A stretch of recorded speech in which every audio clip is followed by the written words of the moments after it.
Halo, Assalamualaikum warahmatullahi wabarakatuh. Perkenalkan, nama saya Ardika Rahmansyah dari Prodi Ilmu Komunikasi. Kali ini saya akan menjelaskan hasil analisis dari saya dari soal UAS mata kuliah Komunikasi Organisasi yang dosen pengampunya adalah Bapak Ridma Meltareza.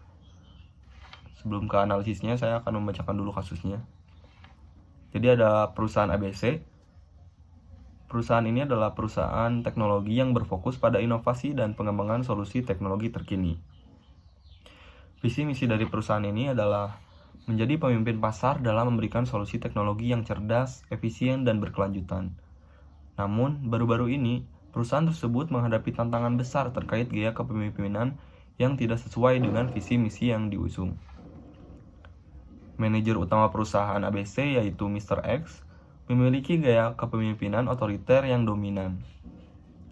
Dia cenderung mengambil keputusan tanpa banyak melibatkan timnya, dan jarang mendengarkan masukan atau saran dari karyawan. Hal ini menyebabkan ketidakpuasan di antara anggota tim, karena mereka merasa ide-ide dan inovasi yang mereka miliki tidak dihargai. Dalam beberapa rapat strategis, Mr. X seringkali mengambil keputusan yang bertentangan dengan arah visi misi perusahaan. Misalnya, perusahaan ingin fokus pada pengembangan solusi cerdas berbasis AI, tetapi Mr. X lebih memilih untuk berinvestasi dalam produk yang sudah ada dan kurang inovatif. Ketidakcocokan gaya kepemimpinan Mr. X dengan visi misi perusahaan telah mengakibatkan penurunan semangat kerja di kalangan karyawan. Beberapa karyawan juga memiliki bakat, potensi, besar, telah memilih untuk meninggalkan perusahaan ini dan mencari kesempatan di tempat lain yang lebih mendukung partisipasi dan pengembangan ide-ide baru mereka. Dalam situasi ini, perusahaan ABC harus menghadapi tantangan untuk mencapai visi misi yang telah ditetapkan karena gaya kepemimpinan yang tidak cocok dengan lingkungan kerja yang inovatif dan kolaboratif. Perubahan dan adaptasi dalam pendekatan kepemimpinan mungkin diperlukan untuk mengatasi masalah ini dan memastikan pencapaian tujuan perusahaan. Berikut hasil analisis dari saya. 1. Gaya kepemimpinan apa yang muncul dari kasus ini? Ya, jelas seperti tadi saya sebutkan, yaitu gaya kepemimpinan yang otoriter. Yang kedua, analisis kelebihan dan kekurangan dari kepemimpinan yang ada dalam kasus tersebut. Kelebihan Mr. X adalah memiliki semangat dan ambisi untuk perusahaan, meski dengan prinsipnya sendiri. Lalu ada kekurangannya adalah gaya kepemimpinan Mr. X otoriter. Masukan dari karyawan tadi ditanggapi dengan baik. Mr. X juga egois dalam mengambil keputusan, dan tak memperhitungkan resiko terburuk yang akan terjadi ke depannya. Yang ketiga, pertanyaannya adalah, saran apa yang seharusnya diberikan kepada perusahaan ABC untuk mengatasi masalah yang timbul akibat gaya kepemimpinan yang tidak sesuai dengan visi misi perusahaan? Sarannya, tetap jaga perasaan dan jangan mementingkan ego. Tetap berikan kinerja terbaik, tunjukkan loyalitas pada perusahaan. Dan yang terakhir, selalu berikan informasi namun pada suasana yang pas dan berani bertindak.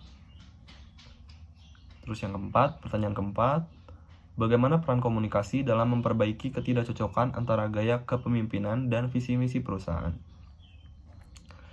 Lakukanlah komunikasi yang terbuka. Mau tak mau, pemimpin dan karyawan harus membicarakan masalah ini. Dorong kolaborasi antara tim dan departemen. Ini dapat membantu mengurangi silo dan memperkuat kerja tim, yang akan mengurangi kendali yang berlebih dari pemimpin otoriter. Lakukan komunikasi dua arah antara pemimpin dan karyawan. Ini akan membantu memperbaiki komunikasi internal. Pertanyaan kelima, bagaimana manajer dapat meningkatkan partisipasi karyawan dalam pengambilan keputusan strategis untuk mencapai visi misi perusahaan? Berikan pelatihan keterampilan pada karyawan seperti analisis data untuk meningkatkan efisiensi dalam bekerja. Pertanyaan yang keenam, bagaimana keterlibatan karyawan dalam proses pengambilan keputusan dapat meningkatkan motivasi dan semangat kerja mereka? Jawabannya adalah sediakan kotak saran khusus untuk karyawan dapat memberikan saran dan masukannya. Berikan karyawan penghargaan atas kontribusinya terhadap perusahaan.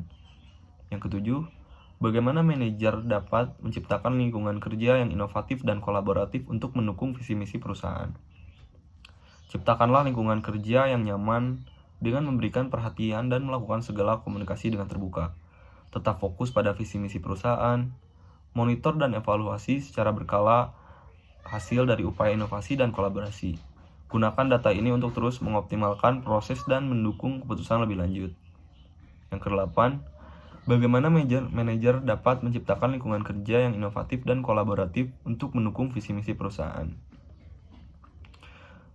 Ya jelas, perusahaan akan lebih produktif, menghilangkan rasa canggung antara pemimpin dan karyawan, kinerja tim akan lebih baik, karyawan lebih termotivasi dan merasa puas akan kinerja yang diakui oleh perusahaan.